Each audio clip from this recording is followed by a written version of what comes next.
Have you ever had to walk away from a toxic family member? No names, just yes or no. The last thing my parents told me before I left home was, "Don't rely on us, you're on your own now." And I can still hear it word for word, because it wasn't said in anger, it wasn't shouted in the heat of an argument. It was delivered like a business decision, cold and clear, as if they had already weighed every outcome and simply decided that I wasn't worth the investment anymore.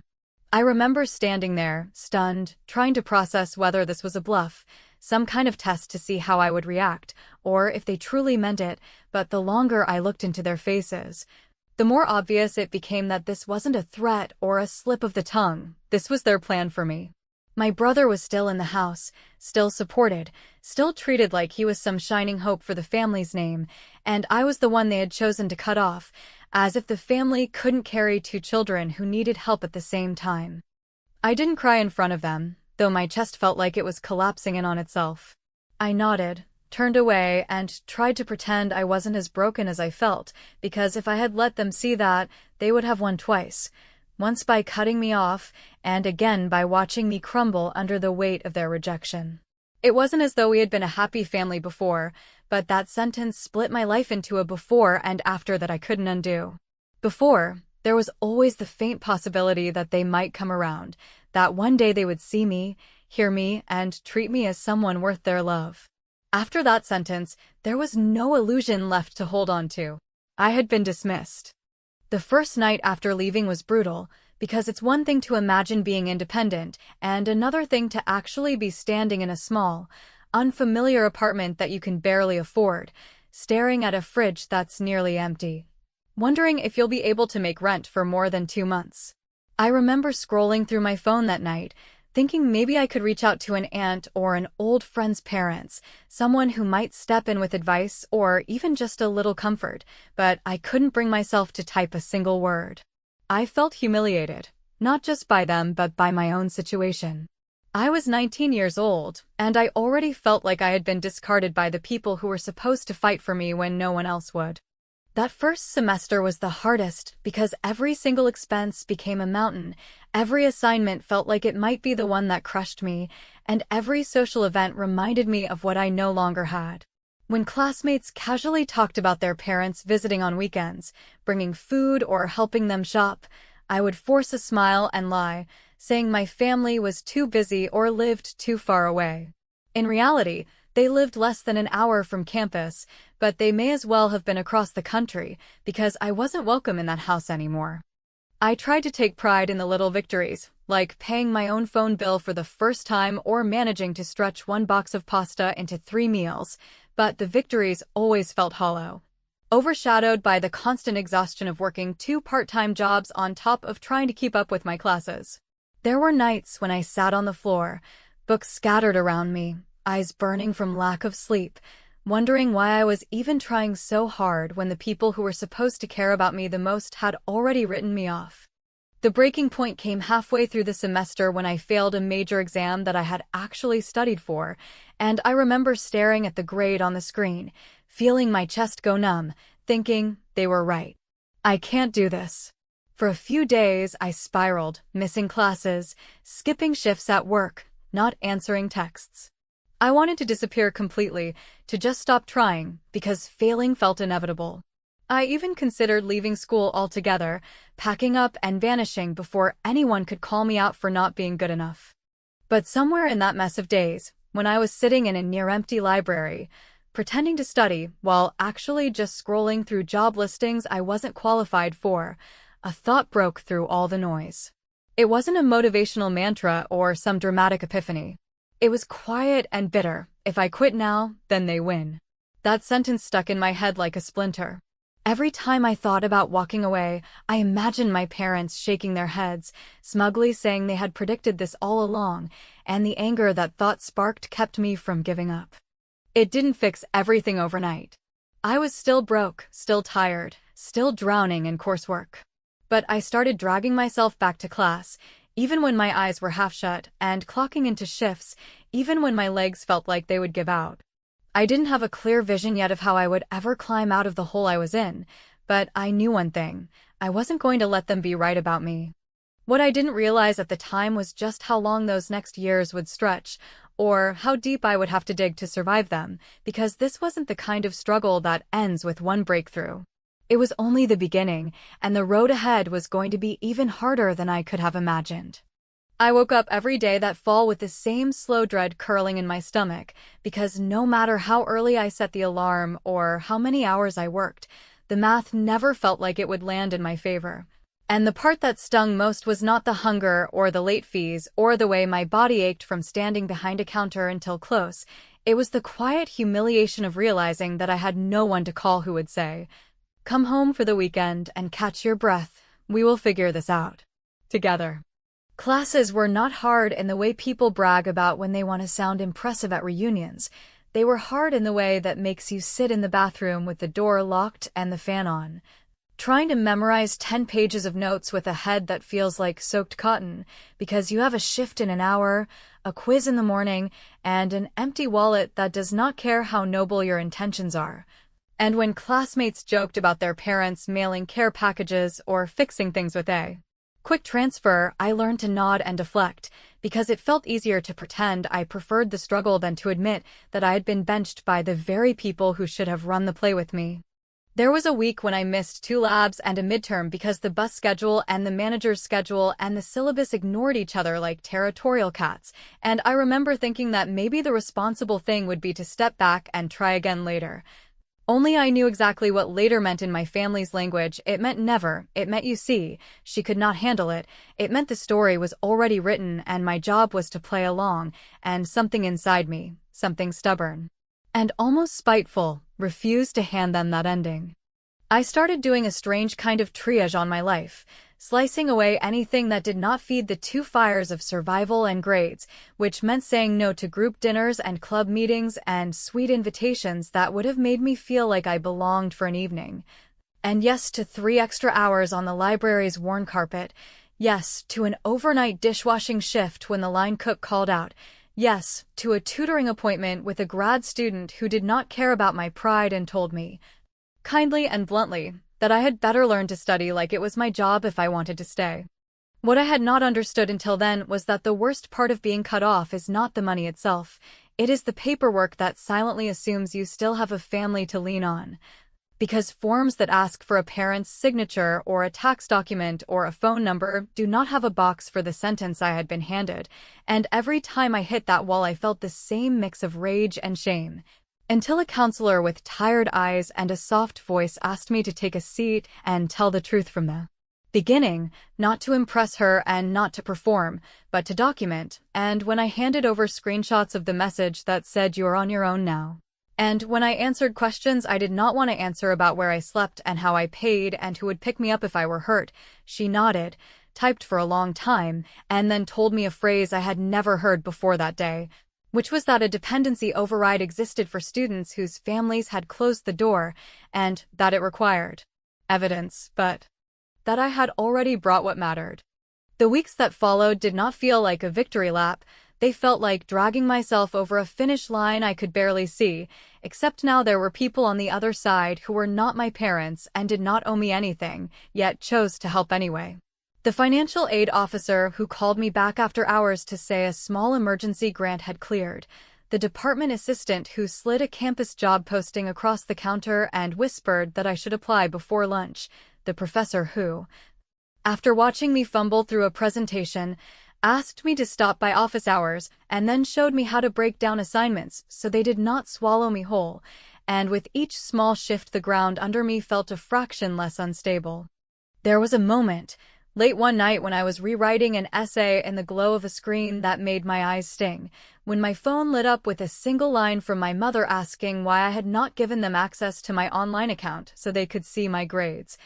And I looked at that message for a long time, thinking about how badly I had wanted their approval for years, and how their interest only seemed to appear when there was something to measure or parade, and I realized that the most honest answer was also the most ruthless, which was that the information they had refused to invest in was no longer theirs to audit, so I archived the message without replying, went back to the essay. And when I submitted the financial aid appeal I used their exact words as the opening line, not out of pettiness, but because the truth deserved to be recorded exactly as it happened, and when the approval arrived with new grants, work study, and a note from the counselor that said, "We have your back if you keep showing up," I felt a satisfaction so clean it almost frightened me, because I had taken the harshest part of my story and turned it into the key that opened the door they tried to lock. And as I sat there holding that letter, realizing that I would not be leaving school and that every hour I had spent scraping by had bought me another month on campus, another credit toward the degree they expected me to abandon, I understood that this was not the triumph people cheer for in movies. This was the quiet kind where you outlast the narrative someone else wrote for you, and you do it with enough grace that they cannot accuse you of revenge even while you are delivering it, which is why, when the department sent an invitation to a small scholarship luncheon and asked me to choose an honoree to list beside my name, I wrote a single dedication to students who were told to go it alone and then did. And I hit submit knowing that one day my parents would see that line in a program or a post and recognize themselves without being named. And the thought of their faces when they understood who I had chosen not to think carried me through finals with a steadiness I had not felt since the day I left home, because the next move was already forming and it would be bigger. The shift did not arrive with trumpets or fireworks. It arrived the way sunrise sneaks into a room with the blinds half closed, slow and steady and impossible to ignore once you finally look up. Because after the appeal was approved and the work study and grants were in place, I realized that survival had been my entire identity for too long, and if I kept treating school like a storm to outlast, I would never learn how to sail in it. So I built a system that looked nothing like the frantic chaos of my first months and everything like a job I wanted to keep. A simple rotation of reading and rewriting and quizzing myself that I followed even when I did not feel like it, especially when I did not feel like it. And then I added office hours as a non-negotiable standing appointment, not because I loved the awkwardness of sitting across from a professor while admitting I was lost, but because I had decided that my pride was less valuable than the degree they expected me to abandon. Somewhere in that steady grind, a door cracked open I had not even knocked on, when Professor Whitaker, who had watched me claw my way from barely passing to strong and consistent, asked me to join a small research group that met in a room nobody bothered to book because people assumed undergrads did not need that kind of space, and in that room I learned how to build arguments that did not collapse under the first tough question. I learned how to present without apologizing in my voice, and I learned that there was a certain kind of quiet kid who, when finally given oxygen, becomes someone you want on every team. Which is why by the end of that year I was tutoring first years for pay at the Writing Center and answering questions I had once been too scared to ask. Recognition did not change the rent or the weight of my backpack, yet it did something crucial to the posture of my days, because when the department nominated me for a scholarship tied to a small research stipend and a summer project, I wrote the application in one sitting with the sentence my parents had handed me set gently at the top like a legal exhibit, not to score points or farm sympathy, but because truth, when presented without whining, has a way of making even the most jaded reviewer lean in. And when the award letter arrived with a quiet congratulations and instructions for a luncheon, I did not send a photo home or ask if anyone wanted to come. I sent a thank you to the counselor who had believed me before it was convenient, and I changed my emergency contact from a number that would never answer to the name of a professor who had already picked up twice when a shift ran late and I was walking across campus in the dark.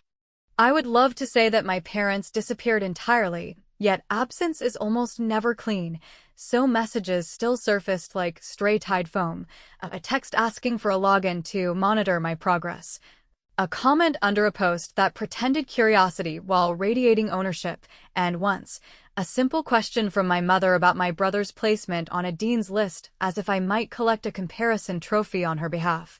And while old me would have drafted a careful reply and waited for the emotional whether to improve, new me archived the message, tightened my settings, told the registrar not to release directory information without my consent,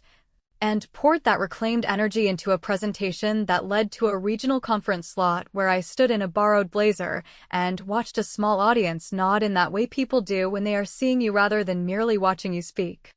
There is a particular flavor of revenge that is invisible until it is not, and it does not look like payback so much as alignment. The kind where you stop feeding the story that hurt you and instead starve it with success.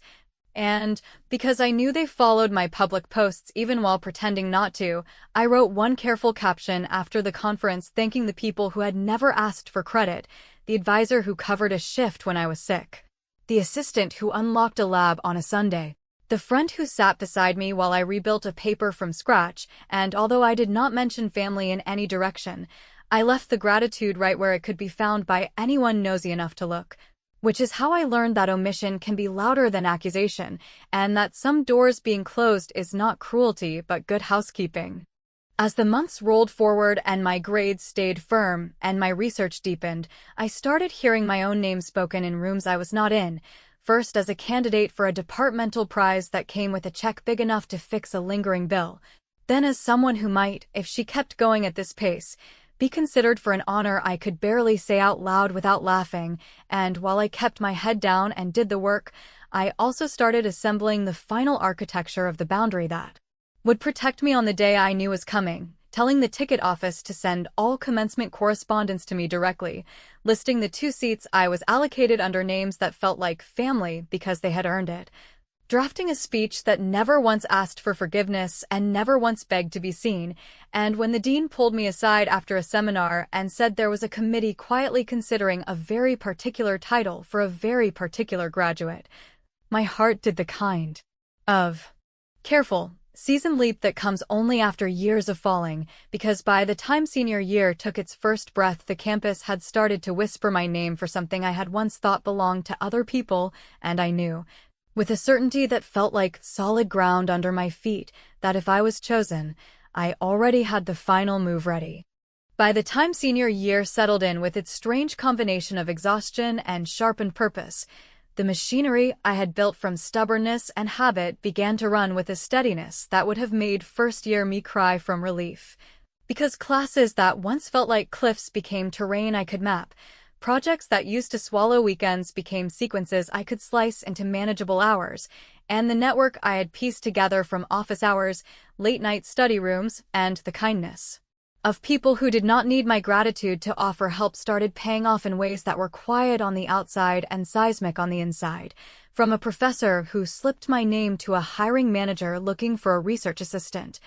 to a dean who invited me to a closed-door roundtable where students were asked to speak freely about what was broken and what could be rebuilt if anyone bothered to listen.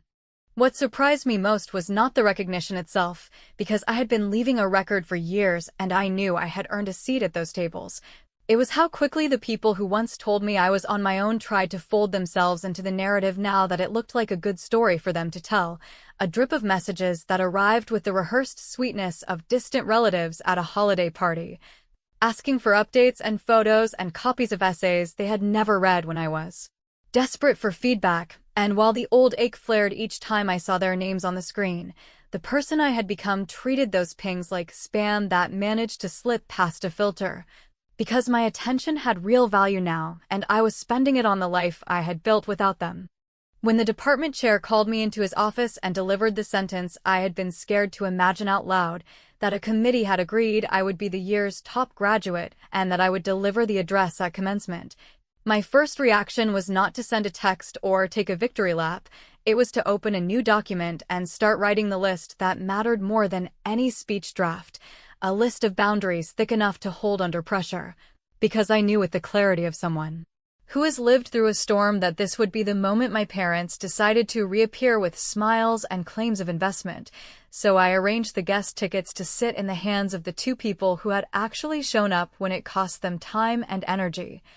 I filed the forms that placed a privacy flag on my records so no one could sweet-talk their way into the registrar's goodwill. I emailed the venue manager to place my name on the Do Not Make Exceptions file, and I replied to the dean's assistant with a firm note explaining that any press inquiries should be routed through the university office and not through anyone who might falsely represent themselves as family. The weeks that followed felt like a rehearsal for the person I had promised myself I would be, because while classmates floated through parties and posted countdowns to graduation, I met with the communications director to hone the speech until every line felt like a mirror held up to students who had clawed their way to that day by unconventional routes. I set up meetings with the career office to turn options into offers, so I would not need to phone anyone who had once enjoyed watching me struggle, and I allowed myself the small, sharp satisfaction of drafting an acknowledgement section that would name people who had earned it while leaving a silence where other names might have appeared if history had been different. An omission that felt less like bitterness and more like accuracy, especially when I pictured certain eyes scanning the program and realizing that their assumption of automatic inclusion had expired without notice. There were attempts, of course there were, because nothing that has been withheld without shame returns without theater, so my mother left a voice message in a tone that sounded like a daytime talk show apology. My father emailed a question about guest passes as if I had simply forgotten to send them. My brother forwarded a link to the event page with a lazy line about how cool it would be to get seats near the stage. And instead of answering, I forwarded everything to the account I had created. For documentation, the one that lived in a folder labeled for my own sanity, because I was done trying to talk people into treating me with respect. I was building a reality where respect was the cost of entry. On a gray afternoon a week before commencement, as I left a final rehearsal and the communications director told me that the speech was exactly the right balance of honest and forward-looking, security walked me through the layout of the arena and explained how they would handle last-minute guest issues, and when the supervisor asked if there were any names they should be aware of in case someone tried to create a scene, I handed over a short list without commentary, just first and last names, spelled correctly, and I watched him nod and say that their job was simple, that if a name was not on the list attached to my tickets, then no amount of volume would change the rules, which felt like the most beautiful sentence anyone had said to me all year. The night before graduation, my phone buzzed with a message from a neighbor back home who had no idea about my boundaries and meant well, telling me she had run into my parents while they were bragging about heading to campus in the morning and how proud they were to watch their daughter speak, and I stared at that message with a calm I had earned the hard way, because the logistics were in place. The seats were occupied by people who actually showed up, the records were locked, and the speech was cued on a teleprompter that did not care who was milling around outside, so I set the phone face down, closed my eyes long enough to feel the wave of nerves and let it pass. And as I fell asleep, I knew with a certainty that bordered on relief that the last move did not require me to raise my voice or even turn my head on that stage, because the door they had closed on me years ago was waiting to close on them in the most public, undeniable way, and all I had to do was walk through mine. When my name was called, commencement morning began with the kind of quiet that follows a long storm. Not the cinematic silence that suggests perfection, but the grounded calm that arrives when every contingency has been checked twice and the last choice left is whether to step forward without flinching, so I put on the plain dress I could afford, pinned the borrowed tassel that a friend insisted was lucky, slid the speech pages into the folder the communications director had labeled with my name, and walked toward the arena knowing that the ushers had their copies of the list, that the registrar had sealed the files, that the 2 seats behind the rail were already claimed by the people who had earned them the hard way, and that the only wild card still out there was a pair of familiar voices trying to talk past a rule that did not owe them anything. From the first steps inside, it felt like my entire life had been translated into choreography, a procession line that moved in fits and starts, a staff member who checked my name against a highlight on a spreadsheet, a nod toward the holding area where the keynote speaker and 2 deans waited with small talk and bottles of water, and then the first ripple of applause as the early rows filed in, and somewhere through the concrete and the signage and the layers of doors I heard a sound that I did not need to investigate because I already knew its shape, a raised voice with the tone of aggrieved entitlement explaining that this was all a misunderstanding, that of course their names should be on the list, that of course someone could make an exception for family. And I watched one of the ushers glance toward me with a question in her eyes, and I answered it with the smallest shake of my head, not out of cruelty or revenge for revenge's sake, but because boundaries mean nothing if they evaporate when it becomes inconvenient to hold them. When my row was signaled to rise and the spotlight did its practice sweep across the podium, time compressed into something both razor-sharp and oddly generous, because while I stepped into the light and adjusted the microphone, I could feel the noise from outside recede into a harmless hum that would not cross the threshold, and I opened with the line the dean loved, the one about how not every path to that floor looks like a brochure, and I spoke to the students who had waited tables between exams, who had borrowed shoes for interviews, who had learned to finish assignments on buses and in waiting rooms and under buzzing lights at midnight, and I thanked the people who had carried them when pride was too heavy, naming mentors and classmates and staff with the kind of specificity that tells the truth without ornament, and I left a deliberate blank space where years ago I would have tried to pour a plea for recognition, because I no longer wanted borrowed applause. I wanted accuracy that could stand on its own feet. The speech landed with a sound I had only ever heard from the other side of glass, not the polite applause that fills time between events, but the deep,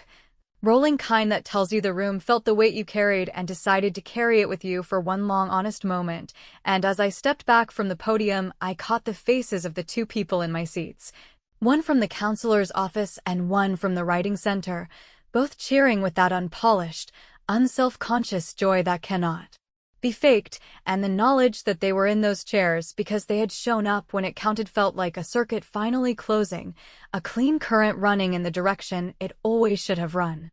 After the recessional, I followed the route security had mapped out during rehearsal, a quiet corridor that emptied into a service lot where families were not allowed, and I could have kept walking. I could have gotten into the car and left the arena as if the argument outside had never happened, yet I asked the supervisor to pause at the corner where the stone meets the glass, not to perform a victory lap, but to confirm that the story had, at last,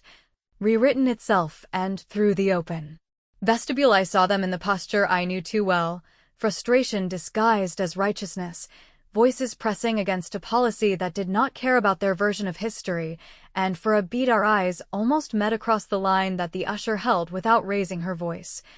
And I felt no need to explain, no urge to soften, only a steady gratitude for a system that, when prepared properly, will hold even when the wind rises.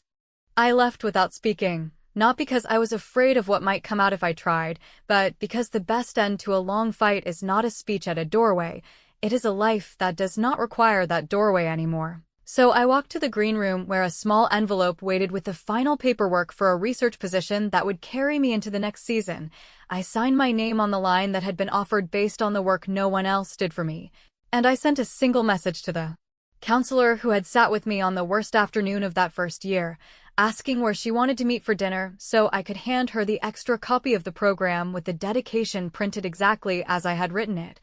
And as I pressed send, I understood that the last move had never been about keeping anyone out. It had been about keeping myself in, and that I had done it so completely that the argument outside the door no longer felt like a threat or a test.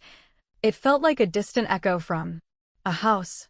I no longer lived in, a house that would have to learn, finally, that when you tell a child she is on her own, you do not get to stand beside her when she proves you wrong.